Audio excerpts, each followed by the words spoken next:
संबंधों को नया आयाम। सुशील कुमार सिंघल जी हमारे साथ मौजूद हैं, फॉर्मर सीनियर डिप्लोमेट, और हमारे साथ आलोक बंसल जी जुड़ रहे हैं, डायरेक्टर इंडिया फाउंडेशन। बहुत बहुत स्वागत है आप दोनों का ही।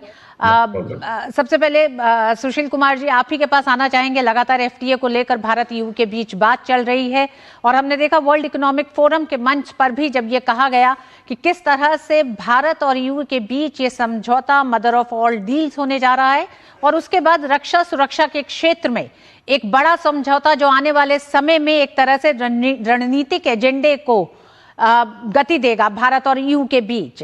लेकिन इसी के साथ बड़ा महत्वपूर्ण बयान जो विदेश मंत्री एस जयशंकर का आया है कि भारत और ईयू की साझेदारी ग्लोबल इकोनॉमी को डी रिस्क करेगी। आप किस तरह से दोनों बयानों को देखते हैं और ग्लोबल इकोनॉमी के संकटों को देखते हुए?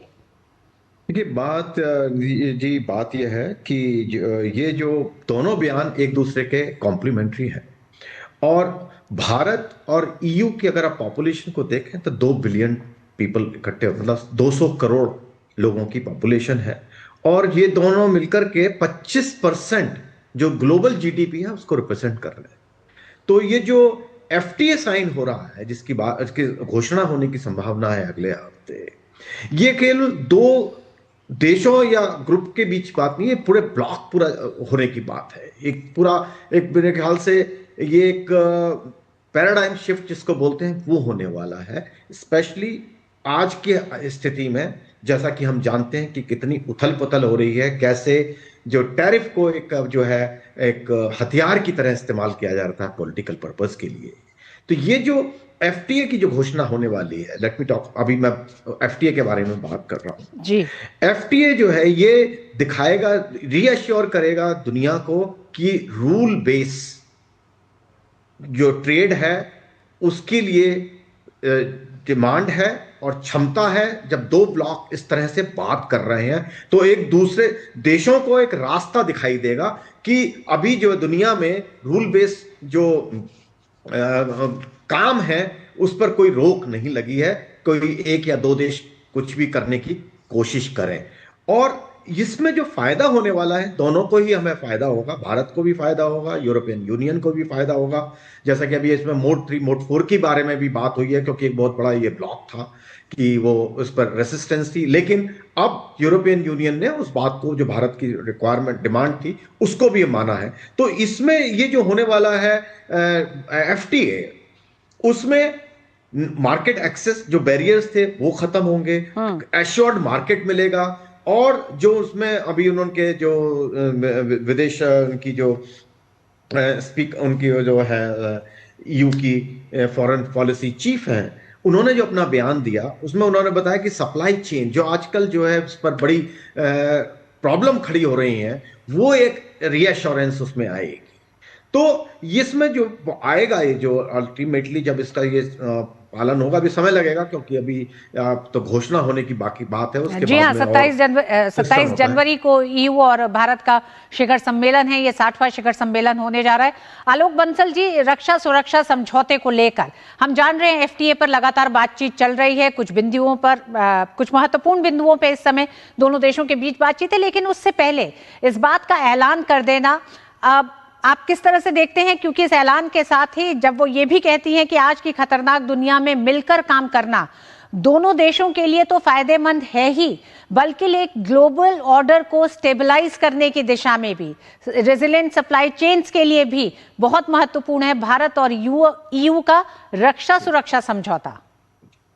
देखिए, भारत और ईयू साथ आ रहे हैं, जैसे कि फ्री ट्रेड एरिया हो रहा है। उसके साथ ही इस वक्त जिस तरीके से राष्ट्रपति ट्रंप की नीतियां रही हैं और जिस तरीके से वो कभी ग्रीनलैंड को हथियाने की धमकी दे रहे हैं, कभी कुछ और बोल रहे हैं, उससे यूरोप की जो जनता है, विशेषकर वहाँ की जो पार्लियामेंट है, वो यूनाइटेड स्टेट्स से काफ़ी नाराज है। और जैसा कि आप जानते हैं कि यूरोपियन यूनियन और यूरोप के अधिकांश राष्ट्र यूक्रेन के समर्थन में रूस के खिलाफ भी हैं।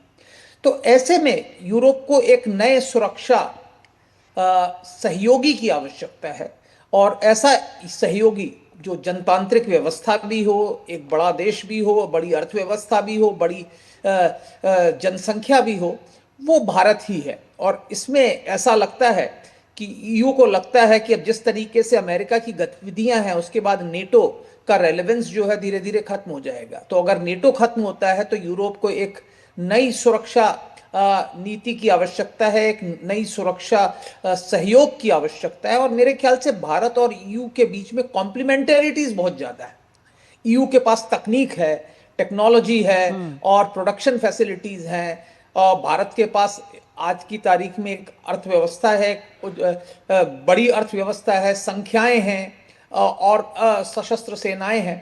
तो मेरा ये मानना है कि अगर भारत और ईयू सहयोग करते हैं तो जो हमारा जो मेक इन इंडिया है उसको भी हम अगले स्तर तक ले जा सकते हैं। और दोनों ही राष्ट्र, दोनों ही जो पार्टनर्स हैं, उनकी सुरक्षा एवं सुरक्षा नीतियों में बहुत ज्यादा बढ़ावा हो सकता है, बहुत ज्यादा फायदा हो सकता है। और दोनों की जो नीतियां हैं, दोनों की जो रक्षा है वो ज्यादा सुदृढ़ हो सकती है, क्योंकि दोनों ही रूल बेस्ड इंटरनेशनल ऑर्डर पर विश्वास करते हैं।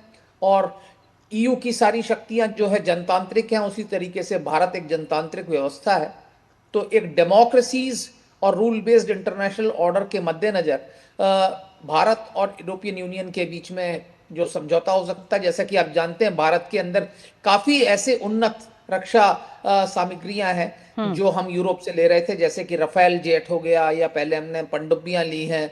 तो ये सब जो चीजें हैं इसमें हमारा सहयोग आगे बढ़ सकता है। और जो हमारी मेक इन इंडिया की जो ट्रस्ट है उसके अंतर्गत भारत के अंदर ही इनका निर्माण करने की चेष्टा की जा सकती है। मोबिलिटी को लेके भी कोऑपरेशन को और बेहतर करने की बात की गई है। ये किस तरह से आने वाले समय में स्किल्ड लेबर है, रिसर्चर्स हैं, स्टूडेंट्स हैं, उनके लिए एक बड़ा मौका होने जा रहा है? बंसल जी, देखिए, इसमें कोई शक की बात नहीं है कि भारत काफी समय से कह रहा है कि भाई जब आप फ्री ट्रेड की बात करते हैं तो सिर्फ कमोडिटीज में ही नहीं होना चाहिए, सर्विसेज में भी होना चाहिए। और सर्विसेज के लिए एक बहुत जरूरी आवश्यक चीज है कि जो मोबिलिटी ऑफ वर्कर्स है वो होना चाहिए, कि अगर हमारा कोई वर्कर वहां जाके कार्य करना चाहे तो वो भी कर सके, क्योंकि सर्विस जो प्रोवाइड करते हैं उनके लिए मोबिलिटी बहुत आवश्यक है। और साथ ही साथ रिसर्च की फील्ड, जिसमें कि पश्चिमी देशों का काफी बढ़त रही है, भारत के रिसर्चर्स वहां जाके, शोधार्थी वहां जाके कार्य करें, ये भी हम चाहते रहे हैं। तो इन दोनों ही से बहुत बड़ा फायदा हो सकता है। जैसे कि मैंने कहा, सर्विसेज सेक्टर अब वो सेक्टर है जहां भारत आगे बढ़ रहा है और इसमें मोबिलिटी हमारे लिए बहुत आवश्यक है कि भारत के जो वर्कर्स हैं, भारत के जो कार्य करने वाले हैं, सर्विस प्रोवाइडर्स हैं, वो एक राष्ट्र से दूसरे राष्ट्र चले जाएं और आसानी से आ सकें। तो जिस तरीके से अब धीरे धीरे अमेरिकी पासपोर्ट पर रोक लगा रहे हैं अधिकांश यूरोपीय राष्ट्र, अगर इस तरीके से साथ ही साथ अगर भारतीय पासपोर्ट के साथ आवागमन आसान कर दें तो आप देखेंगे एक बड़ी संख्या में जो भारतीय तकनीकी विशेषज्ञ हैं वो यूरोपियन राष्ट्रों में जाएंगे, वहां से आएंगे। क्योंकि ये भी हमें समझना चाहिए कि सभी यूरोपीय राष्ट्रों में आज एक डेमोग्राफिक क्रंच है, एक जनसंख्या की कमी है और वर्किंग एज पॉपुलेशन की जो है वो श्रिंकेज हम देखते रहे हैं। तो ये एक बहुत अच्छी चीज होगी अगर भारत से लोग जाएं और वहां पे मतलब जाके कार्य कर सकें, वापस आ सकें।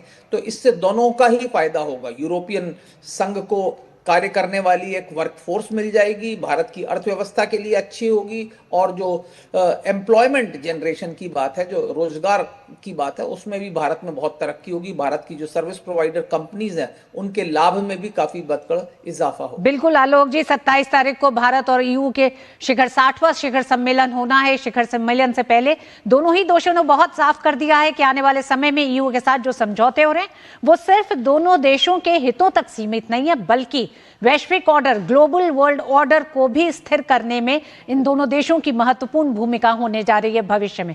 बहुत बहुत धन्यवाद आप दोनों ही मेहमानों का हमारे साथ जुड़ने के लिए इस विषय पे। न्यूज़ नाइट में वक्त एक छोटे से ब्रेक का।